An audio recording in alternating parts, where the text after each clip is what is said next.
여러분 안녕하십니까? 지역 MBC 공동기획 자치분권 대학특강 똑똑 자치분권입니다. 4차 산업의 대표라고 할 수 있는 이 블록체인, 스페인 그리고 호주, 덴마크 등에서도 이 블록체인 기술을 활용한 직접 민주주의 정치를 시도해 보고 있다고 합니다. 우리나라에서도요, 이 주민들이 제안하는 여러 가지 정책들을 어떻게 반영시킬지 이 블록체인 기술을 이용해서 활용하는 방안들이 계속해서 늘어가고 있다고 합니다. 영국의 주간지 이코노미스트는 이 블록체인 기술을 가리켜서 신뢰 머신이라고 또 표현을 했는데요. 이 신뢰 머신을 통해 시민이 직접 이 자치분권에 참여할 수 있는 방안들이 계속 늘어날 것 같습니다. 자, 오늘은 좀 특별한 분들 저희가 모셔봤습니다. 자치분권 전도사죠. 박승원 광명시장 그리고 비정상회담 쌈바 논객으로 활동하셨던 분입니다. 카를로스 고리토 씨 함께 하시겠습니다. 자, 최고의 자치분권 도시를 꿈꾸고 있는 광명시, 이 광명시를 이끌고 있는 박승원 시장으로부터 주민 자치로 만들어가는 우리 마을 이야기, 지금부터 함께 들어보시죠.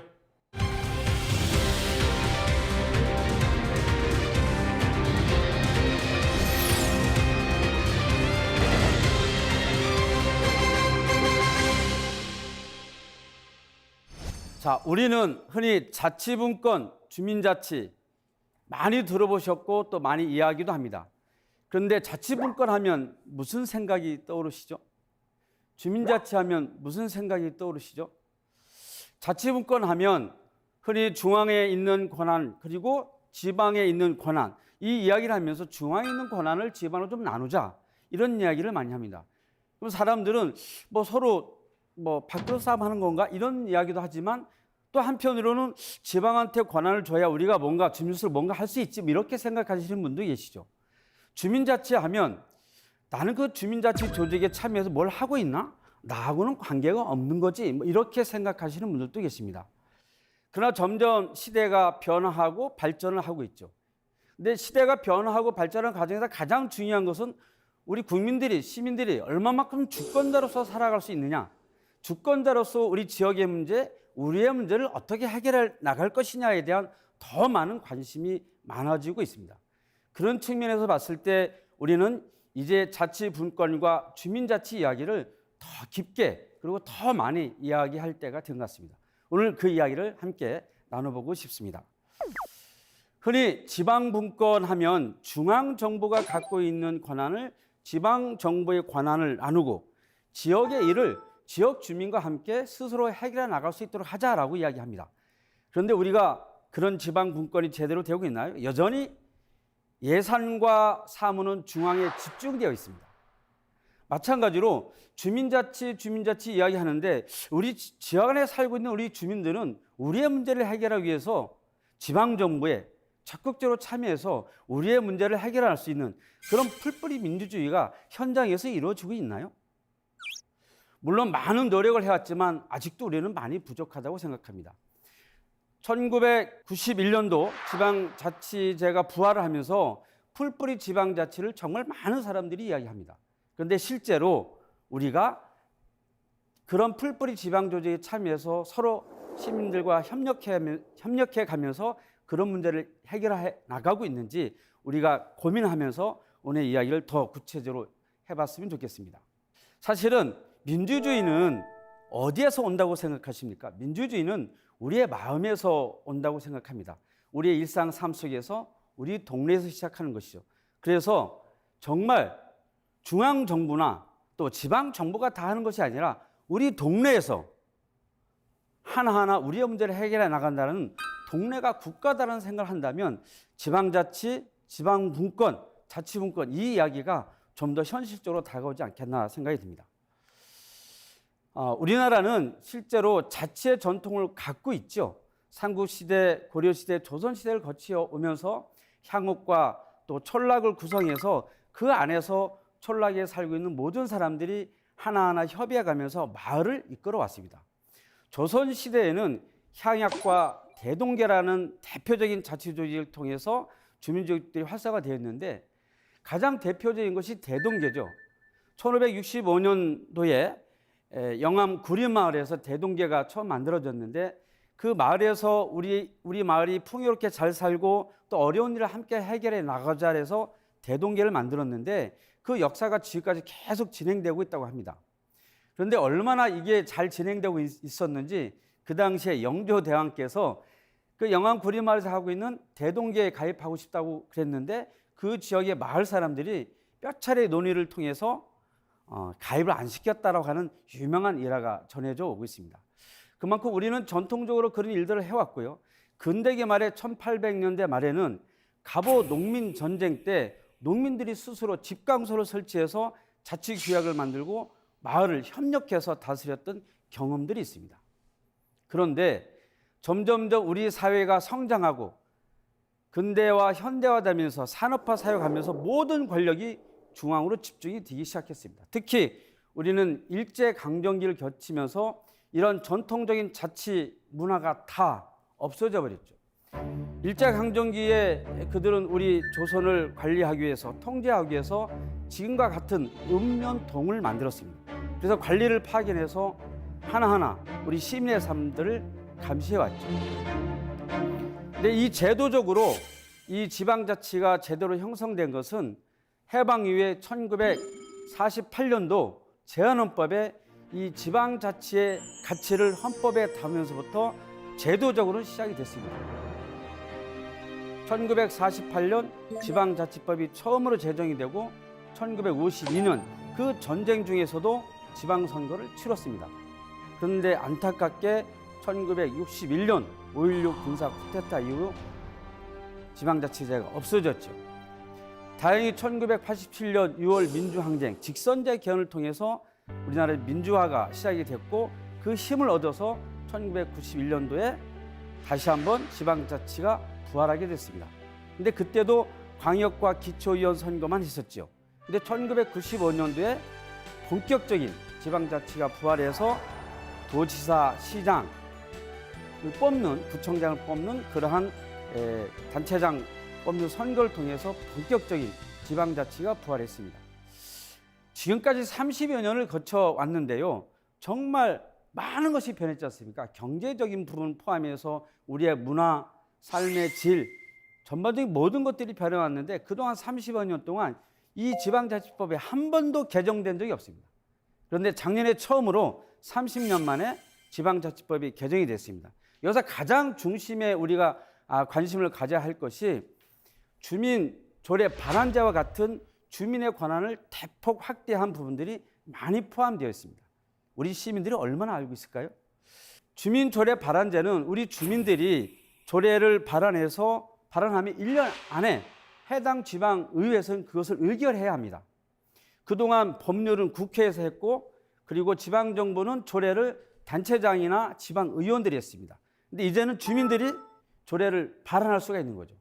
1년 안에 의회는 이걸 의무적으로 해야 됩니다. 이렇게 권한이 확대되어 있는데 우리가 그것을 얼마나 많은 시민들이 알고 있을까요? 우리는 이것을 아는 것부터 시작해야 될 것 같습니다. 자, 그러면 우리가 이것을 어떻게 알고 어떻게 진행해 나가야 할까요? 저는 가장 중요한 것이 이 도시의 주인은 나다라고 하는 그 생각이 첫 번째인 것 같습니다. 도시의 주인은 누굽니까? 바로 우리 아니겠습니까? 우리가 스스로 지역 문제를 해결해야겠다라고 하는 그런 결심, 각오, 태도, 노력 이런 것들이 저는 우선 가장 중요하다고 생각합니다. 코로나19로 인해서 전 세계가 팬데믹 상태가 왔죠. 전 세계의 모든 사람들이 고민했던 것은 돌봄 문제였습니다. 코로나로 인해서 자가격리되고 또 병원에 입원했는데 그 아이들은 누가 돌볼 것인가? 이 문제가 세계적인 하나의 이슈가 되었습니다. 우리나라도 돌봄 문제 굉장히 논의 많이 하고 있는데 이런 문제를 정부가 다 해주기를 우리가 언제까지 기다릴 수는 없지 않습니까? 하나하나 지역에 살고 있는 사람들이 돌봄 문제를 해결할 수 있는 이러한 지역의 문제를 해결할 수 있는 실질적인 주체가 되어야 합니다. 근데 우리는 그 경험을 많이 갖고 있습니다. 우리 무상급식을 하고 있지 않습니까? 전 세계 많은 나라들이 다 무상급식을 하고 있는데 우리나라는 무상급식을 하고 있지 않았죠. 그래서 주민들이 그것을 계속 제안했고 그것을 지방정부가 받아들여서 조례를 만들었습니다. 그래서 지금 전국에 무상급식 다 하고 있지 않습니까? 중앙정부가 시작한 것이 아니죠. 평생학습, 정부가 평생교육법을 만들기 전에 지방정부가 먼저 2000년대 새로운 밀레니엄 시대를 준비하기 위해서 지식정보화 사회에서 우리는 평생학습이 중요하다. 이렇게 주창하고 평생학습 도시를 선언하고 평생학습 센터를 만들고 시민 누구나 언제 어디서든지 학습할 수 있는 평생학습 체계를 만들겠다. 지방정부가 먼저 했습니다. 주민들의 요구에 의해서 진행한 것이죠. 끊임없이 대한민국 교육에 관심이 많지 않습니까? 우리가 태어나서 죽을 때까지 해야 하는 것이 학습인데 그 체계를 만든 것이 주민들과 함께 지방정부가 만들어 나간 것입니다. 이것뿐만이 아니라 협동조합을 만들고 그 협동조합이 사회적 경제 기업을 만들고 우리는 그 무수한 경험들을 했습니다.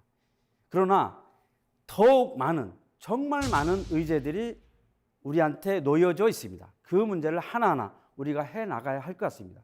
중앙에서 아무리 지방정부에게 권한을 내려준다 하더라도 주민들이 스스로 우리의 문제를 해결해 나갈 수 있는 자각이 저는 우선 필요하다고 생각합니다.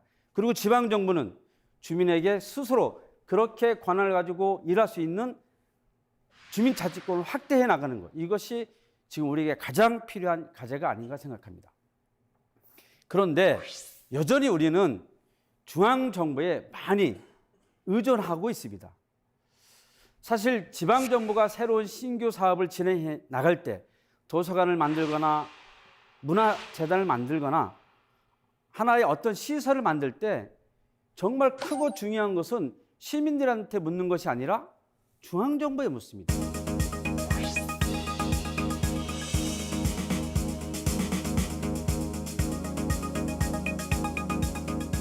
하나의 도서를 만드는데 200억 이상이 들어간다. 그러면 중앙에서 심사를 하게 돼요. 그걸 기다려야 됩니다.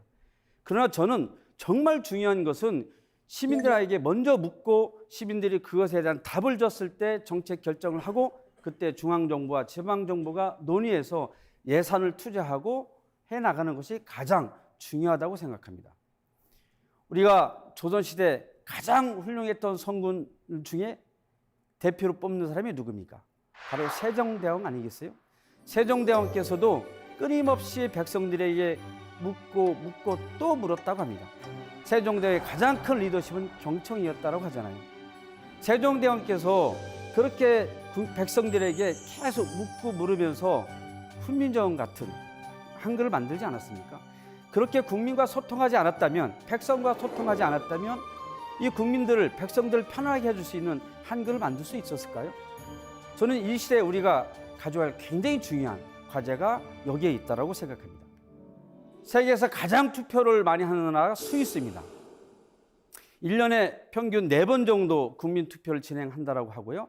가장 많이 한 해는 2016년도에 무려 13번이나 국민투표를 했다고 합니다. 하나의 시에서 시립병원을 만들 때 인력이 얼마나 소요되는지, 공무원 숫자는 얼마나 늘려야 하는지, 재정은 얼마나 들어가는지 이런 것들을 다 정책 설계를 해서 국민투표에 붙입니다. 그래서 시민들이 그 투표에 참여해서 찬성과 반대를 하면 결정해 나가는 거죠. 제가 예전에 스위스에 한번 연수를 간 적이 있었는데 그때 어느 주에서 시립병원을 설립하는데 그것을 주민투표에 붙이는 모습을 봤습니다. 결과가 부결로 나왔습니다. 찬성이든 부결이든 그렇게 시민들한테 묻는 거죠. 그런데 대체적으로 단체장들이 시장이 뭘 하겠다고 질문을 던졌을 경우에는 하고 싶어서 하는 거 아니겠어요? 그런데 이렇게 부결이 돼도 괜찮을 수 있는 그런 나라, 그런 지방정부. 저는 그렇게 돼야지만 진정한 의미의 자치분권 시대, 자치분권 도시가 될 거라고 생각합니다. 그런데 이 스위스에서 투표할 때요, 1년에 아까 말씀드렸던 것처럼 13번이나 투표하는데 모든 시민들이 다 나와서 투표하기 어렵지 않습니까? 그러니까 우편으로 투표하는 방법까지도 하고 있다고 그래요.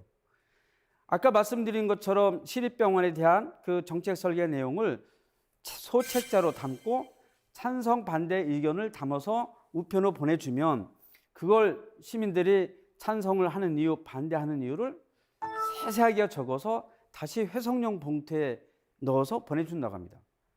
저 바로 보이는 저것이 투표 용지입니다. 단순히 찬반을 묻는 동그라미와 X를 묻는 것이 아니고 주민의 의사를 묻는 것이죠. 저는 제가 상상컨대 본인 혼자 집에서 저거를 썼겠습니까? 가족들하고 이웃들하고 저는 충분히 토론하고 그 내용을 적었을 거라고 생각합니다.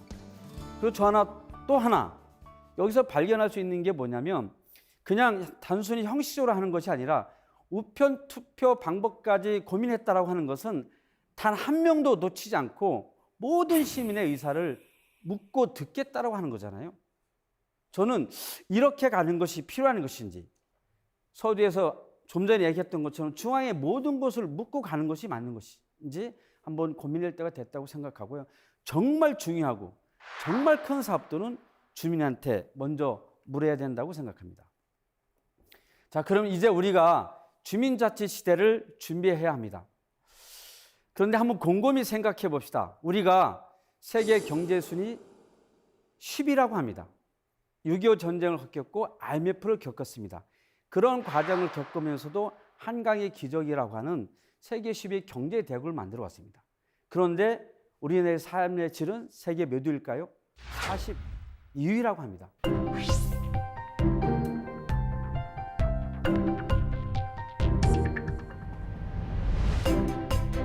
삶의 질이 낮은 거죠. 이 삶의 질이 낮은 이유는 가장 큰 원인이 갈등 지수에 있다고 합니다. 우리나라의 갈등 지수가 세계 3위인데 1위가 멕시코, 2위가 터키, 우리나라가 세 번째라고 합니다. 그 이유가 뭘까요? 중앙에 정치, 경제, 사회 모든 것이 집중되어져 있기 때문입니다. 그동안 우리는 고도 성장을 해왔습니다. 해방 이후에 정말 고도 성장을 하면서 오로지 무한 경쟁을 해오다 보니까 주변을 살펴볼 수가 없었죠. 우리의 공동체는 다 깨져버렸습니다. 다시 이 공동체를 살리는 것은 저는 자치분권, 이걸 통해서 저는 가능하다고 생각합니다. 중앙에 집중되어 있는 이 모든 것들을 지방에 권한을 나눠주었을 때만이 가능하다고 생각합니다. 선진국의 모든 나라는 분권지수가 매우 높습니다. 분권지수가 높다라고 하는 것은 그 권한들을 지역에 나눠줘서 지역 주민들이 하나하나 그 문제를 해결해 나갈 수 있도록 한 것이라고 저는 생각합니다. 분권지수가 높을 때 저는 우리의 삶의 질이 반드시 높아질 거라고 생각합니다. 우리 사람은 자기 몸무게의 3배 정도는 무게를 지고 갈 수 있다고 합니다. 그런데 개미는 무려 30배 이상의 무게를 지고 간다고 합니다. 우리 사람은 다리가 2개인데 개미는 6개입니다. 즉 이야기는 분권, 배치장도 맞들면 낫다라고 하지 않습니까? 우리가 다양하게 모든 사람에게 권한을 나누어지고 함께 이 분권지수를 높여나가면 우리가 힘든 일들을 함께 해결해 나갈 수 있다고 저는 생각합니다. 이런 자치분권 시대를 만드는 것, 그것만이 지방정부가 성장하는 것이고 그걸 바탕으로 해서 국가 경쟁력도 저는 높아질 것이라고 생각합니다. 그러면 이제 우리 지방정부가 어떤 역할을 해야 될 것이냐? 가장 중요한 것이 시민에게 자치권을 확대해 줘야 한다고 생각합니다. 그 첫 번째가 저는 주민자치회입니다. 저희 광명은 작년에 우리 지역에 18개의 동이 있는데요. 그 18개 동에 주민자치회를 다 구성을 했습니다. 시민들에게 토론하고 의견 주십시오라고 하는 것이 아니라 스스로 그 지역 문제와 관련해서 주민들이 토론하고 의결할 수 있어야 되고 그 과정은 주민총회를 통해서 이루어져야 된다고 생각합니다. 그렇게 해서 주민총회를 통해서 의결된 것을 지방정부가 받아들여서 정책으로 반영하고 조례가 필요하면 조례를 만들고 예산에 반영해서 집행할 수 있어야 됩니다. 그동안 이 정책은 누가 있습니까? 시장, 정치인, 공무원, 일부 전문가들이 했습니다. 그러나 이제는 주민들이 함께 이 정책 과정에 참여하고 집행 과정에도 참여하고 그것에 대한 평가도 함께 했을 때 진정 의미의 자치분권 시대가 올 것이라고 생각합니다. 그런데 여기서 중요한 것은 정말 중요한 것은 지방정부가 우리는 시민의 정부가 되어야 되겠다. 시민의 정부가 되어야 되겠다라고 생각하고 시민과 함께 권한을 나누는 것뿐만 아니라 소통할 수 있는 힘과 역량을 키워 나갈 수 있도록 노력해야 하는 것입니다. 지역의 역량은 지역의 미래는 저는 시민의 힘에 달려있다고 생각합니다. 시민에게 자치권을 부여해서 주민자치회를 통해서 주민총회를 거치고 거기에서 의결한 모든 것들을 시정에 반영할 수 있는 이런 지방정부의 선도적인 역할이 더욱더 필요할 것입니다. 그러나 더 중요한 것은 시민의 역할입니다. 주민자치를 명확하게 이해하고 적극 맞이할 때 저는 주민자치가 완성된다고 생각합니다. 저는 이것을 주민자치 아리랑이라고 이야기합니다. 우리 민족과 유사한 러시아 바이칼로스 근처에 예멘키족이라고 하는 소수민족이 있습니다. 우리하고 아주 정서가 비슷한 소수민족인데요. 그 소수민족 예멘키족이 쓰고 있는 용어 중에 아리랑과 스리랑이 있습니다. 아리랑은 맞이한다는 뜻이고 스리랑은 느껴서 알다라는 뜻이라고 쓰인다고 합니다. 우리가 아리랑, 스리랑 쓰듯이 예멘키족도 그렇게 쓰고 있는데요. 저는 이제 주민자치를 정확하게 이해하고 맞아들여서 그것을 체험과 토론과 활동을 통해서 함께 했을 때 진정한 의미의 주민자치 시대가 열릴 거라고 생각합니다. 제가 얼마 전에 어느 교수님의 강의를 들은 적이 있었는데 그 교수님의 시민의 유형에 대해서 이렇게 분리해서 말씀하신 적이 있었습니다. 첫 번째 유형은 지역의 문제를 함께 해결하기 위해서 노력하는 시민. 두 번째는 문제 제기만 하고 민원만 던지고 알아서 해주세요 하는 유형. 그리고 세 번째는 아무 관심이 없는 시민. 이렇게 유형을 분리해서 말씀하시더라고요. 저는 우리가 어떤 시민으로 살 건지 이 고민을 한번 해볼 때가 된 것 같습니다.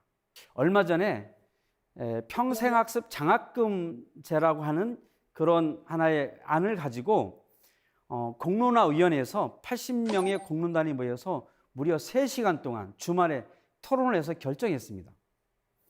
근데 그 과정을 거치면서 많은 시민들이 굉장히 좋아하고 기뻐하셨어요. 그런데 뭐였냐면 이런 것을 우리가 결정할 수 있는 힘이 있다는 것, 이것에 굉장히 좋아하셨는데 처음에는 이러셨어요. 제가 취임 초에는 토론회를 진행하면 이거 토론을 위한 토론회를 하는 것 같다. 이렇게 의견을 주면 이게 시정이 반영되는가? 이렇게 많은 의구심을 가지고 참여하셨는데 이제는 하나하나 이것이 시정에 반영이 되는 모습을 보시고 느끼고 야, 내가 참여하면 뭐가 이루어지는구나 라고 하는 이런 만족감, 이런 것들이 생기면서 당당하게 참여하고 있습니다. 저는 이제 우리 시민들께서 적극적으로 자치분권 시대의 주인은 나다, 우리다라고 하는 그런 어떤 당당함, 자신감을 가지고 적극적으로 참여했으면 좋겠습니다. 그랬을 때 저는 세상이 새롭게 열린다고 생각합니다. 끊임없이 중앙정부나 지방정부만 바라보는 것이 아니라 우리 주민들이 우리 동네의 문제를 하나하나 해결하는 삶의 주체로서 우리 동네는 내가 바꿔나간다, 이런 자신을 가지고 함께 참여했을 때 주민자치 아리랑, 주민자치 시대가 열릴 것 같습니다. 주민자치 아리랑 노래를 함께 부르는 시대가 왔으면 좋겠습니다. 감사합니다.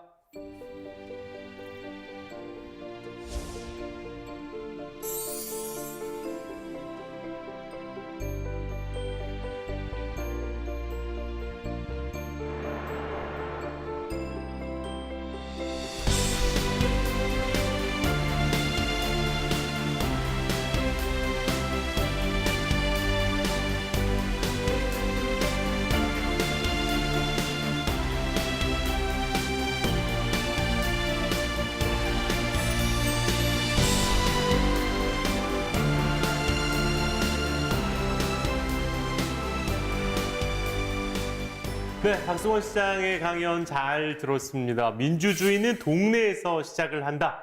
그리고 심지어 왕조차도 그 계에 가입을 할 수 없었던, 정말 이 풀뿌리 민주주의가 살아있었던 쭉 지난 역사들을 들려주셨는데요. 정말 이 자치분권 전도사답게 이 광명시가 앞으로 펼칠 이 자치분권에 대해서도 더욱더 기대를 갖게 만든 시간이었습니다. 두 분과 함께 이야기 좀 나눠보겠습니다. 네. 강연 잘 들었습니다, 시장님. 네, 감사합니다. 예. 사실 이제 작년이네요. 2020년에 주민자치회 이렇게 선포를 하셨어요. 네. 주민자치 시대를 위해서 어떻게 좀 그간 이 다져오신 토대들이 좀 잘 발현이 되고 있는 것 같습니까? 이제 그동안 이제 그 주민자치위원회가 있었는데 네. 그 주민자치위원회가 사실은 이제 의견을 이제 건의하는 정도, 이제 말 그대로 자문하는 정도의 수준이었는데 주민자치회로 새롭게 전환을 했습니다. 네. 주민자치회는 권한이 대폭 확대된 건데요. 여기서는 이제 주민총회를 거치고 권한을 더 확대한 부분이기 때문에 네.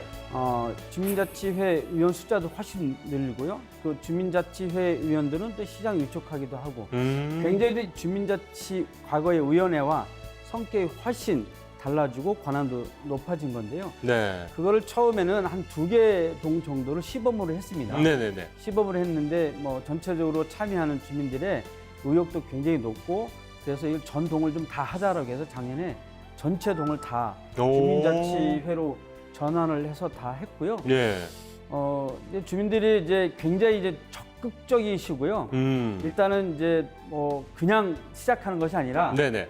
교육을 다 받으셔야 돼요. 아. 예, 그래서 6시간 이상 교육을 받으셔야 오, 제법 기네요. 예, 주민자치위원이 될 수가 있습니다. 그런 교육도 좀 받으시고 그리고 뭐 실제로는 그 동네의 문제를 해결해 나가는데 하루아침에 되는 건 아니잖아요. 아, 물론이죠. 예. 그래서 교육받고 소통해 가면서 서로 이제 이해해 나가는 수준에 있고요. 작년에 1차적으로 주민세를 마을 사업으로 해서 한 사업들을 했는데 그걸 통해서 하나하나 경험들 축적해 나가고 있는 상황입니다. 아니 지금 뭐 말씀해 주신 김에 이 얘기 조금 더 듣죠. 예, 예. 예. 사실 뭐 이런 식으로 주민자치회로 확대를 시키시면서 예. 뭐 실제로 시의 정책이나 이런 것에 좀 영향을 미쳤던 사례가 있습니까? 굉장히 많죠. 예. 제가 500인 원탁 토론회를 매년 했거든요. 500인 원탁 예, 토론회요. 3차례 했는데 처음에는 이제 주요 정책 방향에 대해서 물었고요.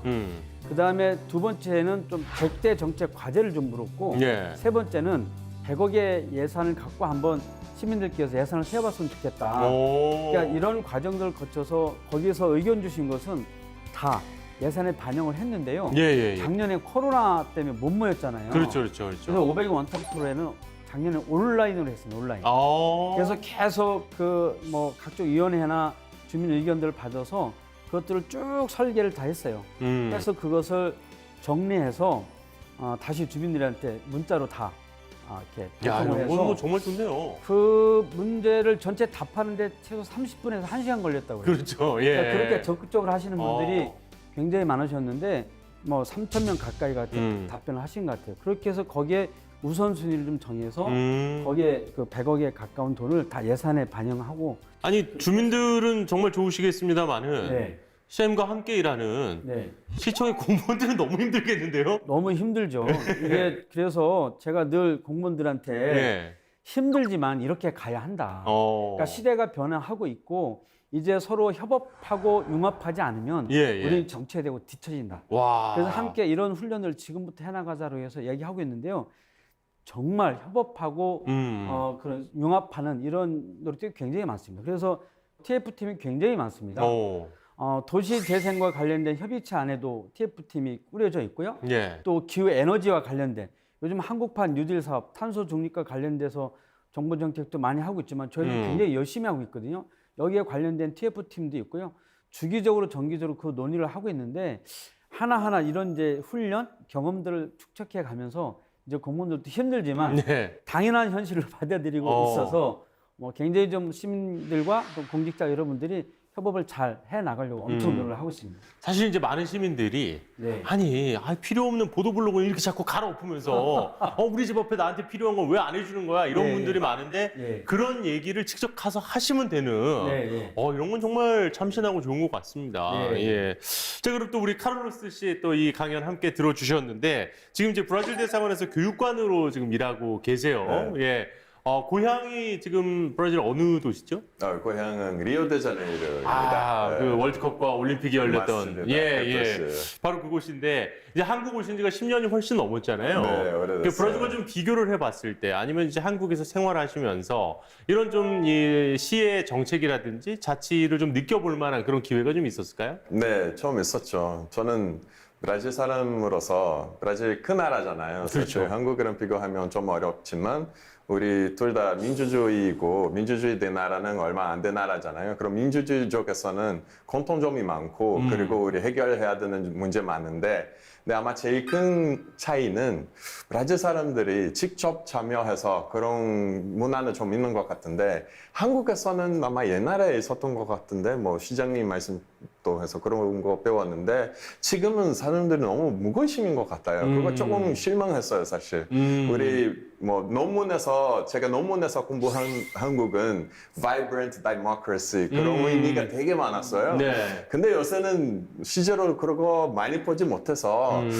사실 그거 조금 더 활발했으면 좋겠고 그리고 사실 우리 나라 만들려고 하면은 시부터 시작하고 우리 면, 우리 마을부터 시작해야 되는데 그렇죠. 나라는 무엇인가? 나라는 시부터 시작한다. 나라는 우리 마을부터 시작한다. 그럼 우리 마을부터 지켜야 되지 않을까? 그런 마음을 조금 더 가졌으면 좋겠습니다. 브라질에서는 제가 그렇게 살아왔는데 그런 문화가 조금 있는 것 같은데 경제적으로 한국보다 조금 더 어려운 나라지만 그쪽에는 우리 뭐 사람들이 시간을 내서 문제를 해결하기 위해서 노력을 많이 하지만 한국에서 그런 모습 더 찾아봤으면 좋겠습니다. 네.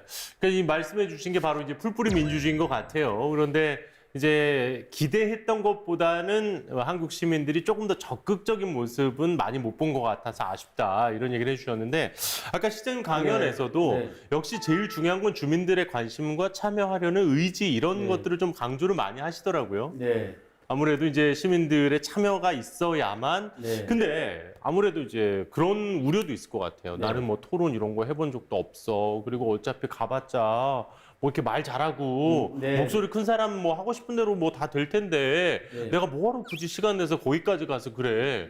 이런 의견들에 대해서 뭐라고 얘기를 좀 해줄 수 있겠어요? 이제 어떤 분이 저한테 그렇게 얘기했어요. 처음에 토론에 가는 게 두려웠다. 시장님은 자꾸 와서 토론에 참여하라고 하는데 네네. 토론에 참여하는데 처음에는 듣기만 했대요. 듣기만 하고 뭘 얘기해야 될지 모르겠고 근데 되게 말 잘하고 똑똑한 사람도 많은 것 같다.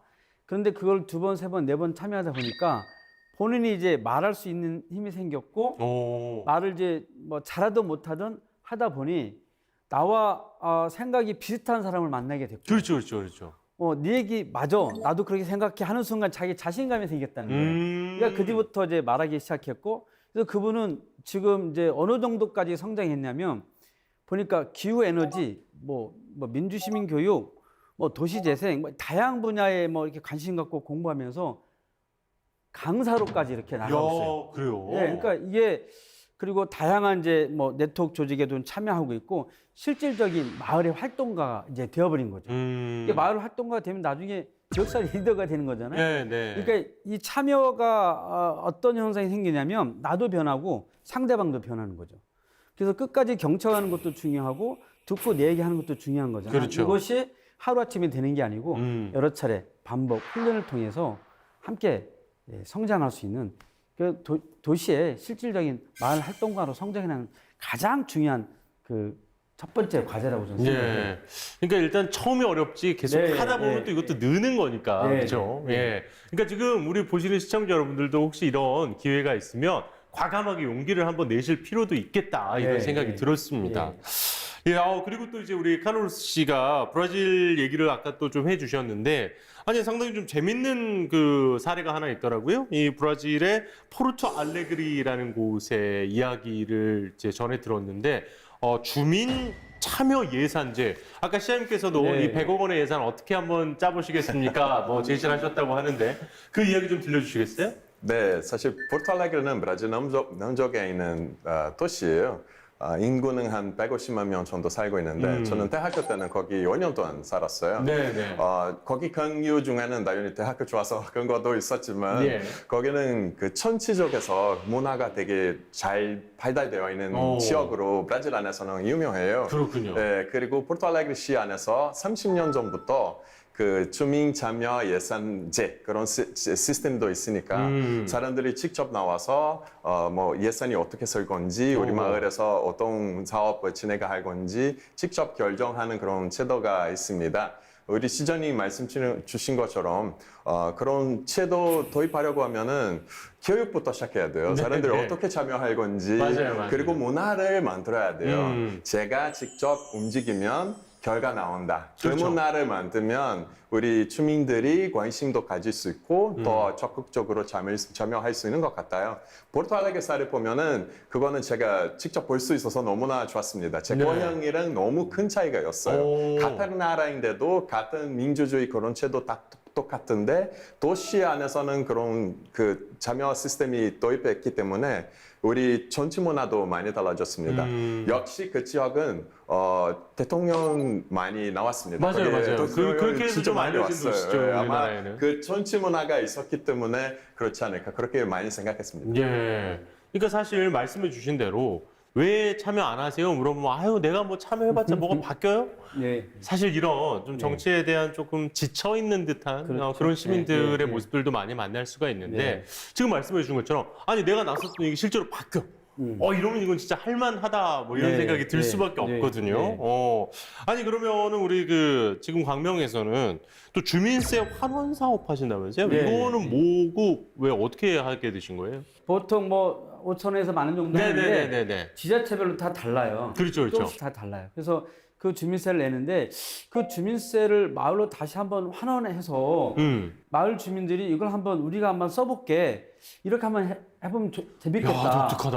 라는 이건 생각이 독특하네요. 들어서 작년에 제가 주민세 환원 마을 사업을 한번 해봅시다. 네. 라고 해서 예를 들어서 어느 동에 그 동에 내는 주민세가 한 1억이다. 그러면 1억 정도의 예산 규모로 그 마을 사업을 한번 스스로 결정해 보세요. 라고 했어요. 야. 그런데 제가 두 가지 원칙을 예. 줬어요. 그러니까 아니 몇 사람이 모여서 이렇게 올리면 안 되잖아요. 아, 그럼 그래서 반드시 홍보를 해서 홍보를 현수 막 다 붙이고 홍보를 해서 일단 모이게끔 해서 설명을 다 하고 두 번째 최소한 30명 이상이 3번 이상 토론을 거쳐야지 된다. 그런 원칙만 세워졌어요. 네네네. 정말 재밌게 하셨어요. 재밌게 하셔서 각 동별로 그 주민세를 가지고 마을 사업들을 쭉 하셔서 네. 직접 다 하셨어요. 주민들이 그거를. 이야. 그러니까 직접 다 하시고 그 중에서 뭐 건물 짓고 이런 거는 이렇게 어렵잖아요. 이런 거 갖고 못하죠 사실. 그런 건 어려우니까 실제로 마을에서 자치적으로 할 수 있는 것 이런 것들을 어떤 것들 있었는지 좀 예를 들어주시면 뭐가 있을까요? 그뭐 이렇게 우리 광명이 목감천이 있는데 네네. 목감천 벽면이 이렇게 썰렁해요. 거기에 벽화를 쭉 주민들이 그리기도 하고요. 직접. 그리고 또 이렇게 어느 동네는 이렇게 하트 모양으로 해서 예. 이렇게 골목골목에 붙여놨어요. 네가 꽃이냐 나도 꽃이다. 예를 든 거예요. 그렇게 부정이 모르겠지만 예, 네가 예. 꽃이냐 나도 꽃이다. 제가 그거를 차 타고 지나가면서 그게 붙어 있는 걸 봤어요. 이거 저거 뭐야 그랬더니 주민세하는 마을 사업을 했다는 거예요. 그러니까 야. 동네가 그렇게 감성적으로 바뀌는 거죠. 그렇네요. 또 그거 잘했다고 경기도 가서 그 대표로 그 뭐죠? 상도 받으셨어요? 아니 상은 모르겠고 경력? 그 설명. 설명. 몸 잘 설명도 하고 예, 그랬던 예. 적이 있다고 그러고요. 또 또 동네에 좀 작은 공원들은 직접 주민들이 좀 가꾸고 만들고 이런 다양한 형태의 주민들이 직접 참여해서 할 수 있는 일들은 작년에 굉장히 많이 했는데 정말 좋네요. 작년에 첫 해였잖아요. 예. 또 올해는 어떤 게 나올지 궁금해요. 야, 이게 사실 1억 원이라는 돈이 물론 큰 돈입니다만, 이게 한 게 동네로 봤을 때는 이거 갖고 뭘 해? 라고 네. 생각이 들 수도 있지만, 네. 지금 말씀해 주신 대로 직접 나서서 뭘 해볼까 고민하고, 네. 우리 동네에 꼭 필요한 걸 찾는 이런 행정은 정말, 네. 좋은 것 같네요.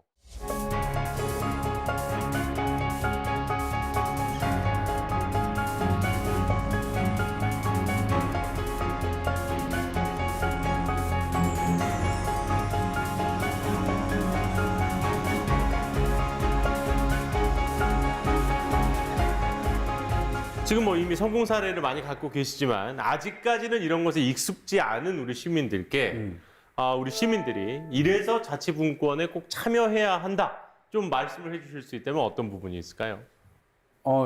시간이 좀 필요할 것 같기도 해요. 그렇죠. 그런데 1차적으로 저는 그러니까 교육, 학습과 체험이라고 생각하거든요. 그래서 좀 우리 시나 또 지역에서 하고 있는 다양한 형태의 이 자치대학 프로그램 이런 데 적극적으로 참여하는 노력이 굉장히 필요한 것 같아요.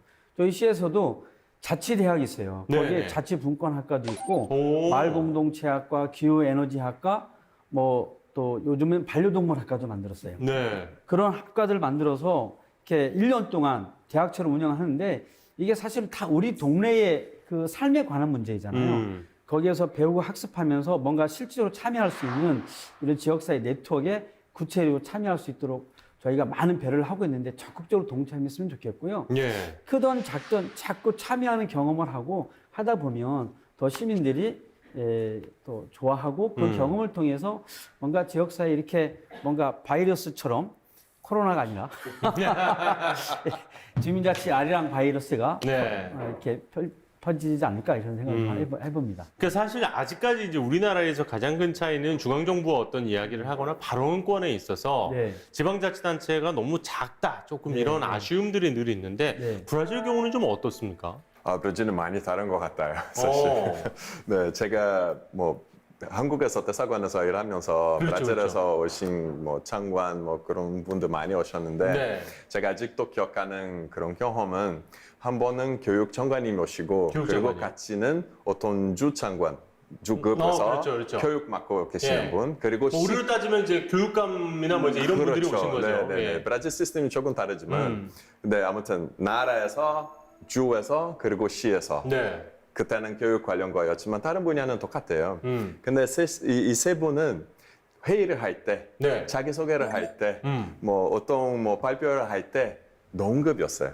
아. 네, 장관이 먼저, 뭐 주 장관이 먼저 그런 거는 아니고 네, 네. 회의를 할 때도 발언권 똑같고 오. 결정할 수 있는 그 분야는 좀 다르고 당연히 예산 조금 다르겠지만 물론 그렇죠. 근데 움직일 수 있는 그 분야 범위. 그 범위는 훨씬 오. 높은 것 같아요, 사실. 오. 거의 당연히 맡고 있는 거는 조금 다르겠지만 동급이에요. 서로 존중하고 서로 똑같은 급으로 보는 건 너무 흥미롭습니다. 네. 너무 재밌었어요. 공감하네요. 그러니까요. 사실 뭐 아직까지는 자유롭지 못한 것들이 있고 어느 정도 이제 의전이나 서열 같은 게 분명히 존재하는데 그러니까 물론 할 수 있는 그 정도의 차이는 당연히 있겠죠. 권한이 다르니까. 그렇지만 회의를 하거나 어떤 발언을 하는 데 있어서는 정말 동등하게 이런 문화는 정말 참 좋은 것 같습니다. 아니 우리 칼로스는 혹시 뭐 광명 가본 적 있어요? 저는 당연히요. 예, 한번 갔는데 여러 번 갔다 왔는데 네. 제가 계속 기억 담아 있는 거는 바로 우리 자치분권 관련 토크 콘서트였어요. 그런 게 있었군요. 또. 그때는 뭐 이렇게 뭐 직접 참여해야 되는 거 그런 얘기를 했으니까 제 생각에는 우리 시장님 그쪽에서 좀 활동할 수 있는 이유 중에는 아마 광명 시민들이 원래는 관심이 많은 것 같아요. 참여하고 싶은 일이 많은 것 같아서 긍동이 되는 것 같습니다. 아니 그때 직접 가보셨을 때는 어떠셨어요? 뭐 어느 쪽에서 했었어요? 네, 그 광명 동굴에 갔어요. 광명 동굴에 갔는데 동굴 안에서는 덕 콘서트를 했습니다. 네. 덕 콘서트를 하는데 그 주제는 자치분권에 대해서요. 네, 반응이 아주 좋았어요. 아, 그래요? 네, 깜짝 놀랐어요. 그러니까 어쨌든 이렇게 열정이 많은 또 시장님이 계시고 또 이 시장님만큼이나 열정적인 시민들이 계시니까 광명시의 이 자치분권이 정말 잘 진행이 될 거라는 기대를 또 하게 되는 것 같습니다. 또 이제 시장님께 마지막으로 그거 좀 여쭤보고 싶어요. 최근에 그러면 내가 지방자치분권을 통해서 지방자치회를 만들어서 주민들이 의견 수렴을 했을 때 이건 정말 잘했다 싶었던 얘기 있으면 그거 하나만 좀 들려주시죠. 제가 원래 딱꼬집에서 얘기하는 스타일이 아니라서요. 네. 근데 그 가장 쉽게는 저희 광명에 안양천이라는 곳이 있어요. 안양천과 목감천이 있는데 이 광명시는 이제 땅이 좀 작거든요. 네. 그래서 공원이 굉장히 부족해서 안양천을 좀 공원처럼 잘 가꿔줬으면 좋겠다. 그래서 거기를 좀 3년 동안 꾸준히 좀 나무도 심고 꽃도 심고 벤치도 예쁘게 하트 모양으로 하고 또 저녁에는 시민들이 편안하게 걷고 운동할 수 있도록 그 조명, 야간 그렇죠, 조명도 중요하죠. 설치하고 이렇게 했더니 너무너무 좋아하셔요. 그래서 그런 일들이 좀 있고 버스 노선 같은 경우도요. 새로 신설해달라. 근데 버스 노선 신설하는데 보통 돈 많이 문제 들어요. 아니잖아요. 돈 예, 많이 들어요. 그럼요. 정말.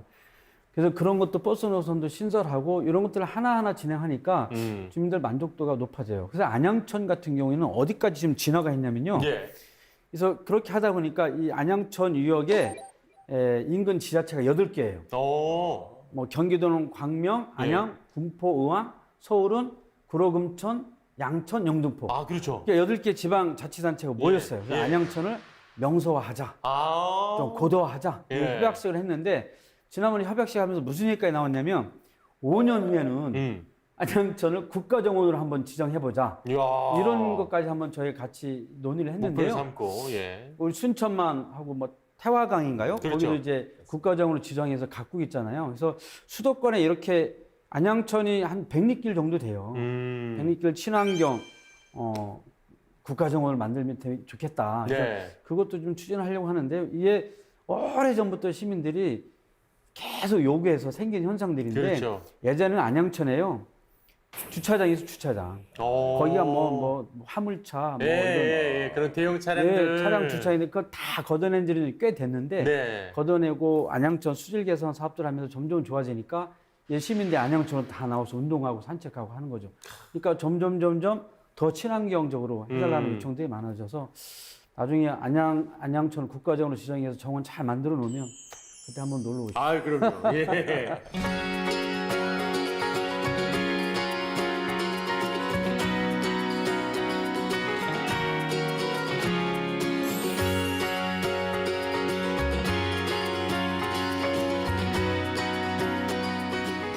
정말 이렇게 시장님께서 말씀해 주신 대로 이 우리 주민들이 직접적으로 필요한 것들을 얘기를 많이 해 주시고 네. 그리고 그걸 어떻게 현실화할지를 같이 토론해 주시는 것이 가장 빨리 내가 원하는 걸 얻을 네. 수 있는 그런 길이 아닌가. 이게요, 제가 최근에 이제 그 매년 이제 시민과의 대화를 이렇게 하거든요. 네네네. 이렇게 동별로 진행하는데 끝나고 나서 보니까 가장 많이 나온 질문이 혹시 한번 맞춰봐 주실래요? 가장 많이 나오는 질문. 힌트, 어르신들이 질문하는 거예요.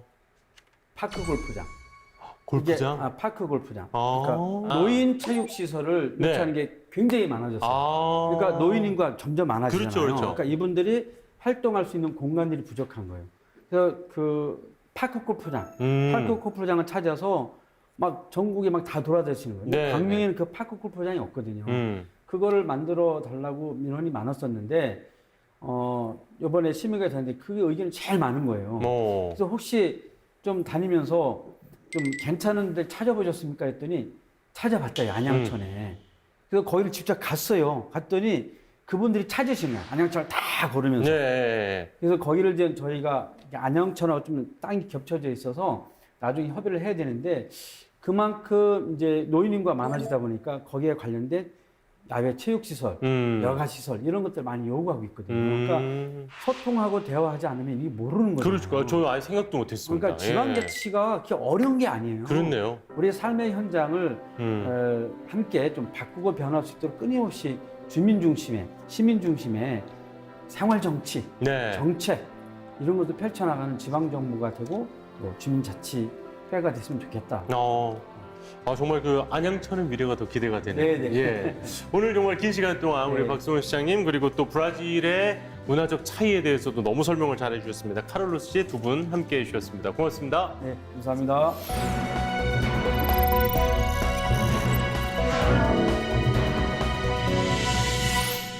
고대 인도의 철학 경전 우파니샤드에는 이런 말이 적혀 있다고 합니다. 참나무의 씨앗을 작게 쪼개버렸더니 정말 아무것도 아닌 것처럼 보였지만 사실 그 작은 씨앗 안에 커다란 참나무가 한 그루 들어 있더라.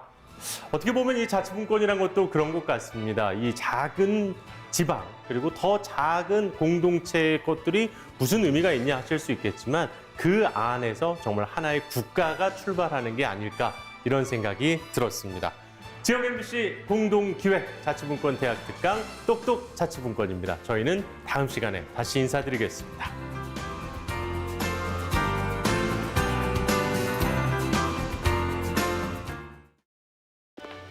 감히 날 뭘로 보고? 난 당장 팔보채가 먹고 싶은데 그게 가능이나 하겠어? 고급진 클래스로 대박 만족 오뚜기 컵밥.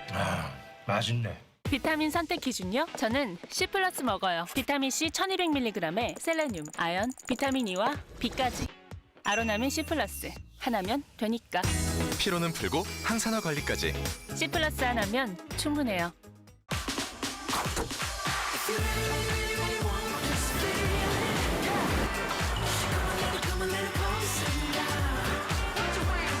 다가오는 이번 여행은 분명 하나하나가 새롭다. 하나투어. 팬텀 메디컬 케어는 목 추간판 탈출증, 퇴행성 협착증의 치료 목적을 위해 견인하는 의료기기입니다. 팬텀 메디컬 케어. 바디 브랜드의 의료기기 팬텀 메디컬 케어. Bus, resort, ski, food. 야놀자 테크놀로지. Hotel, resort, beach. 야놀자 놀자 테크놀로지 야 놀자 테크놀로지.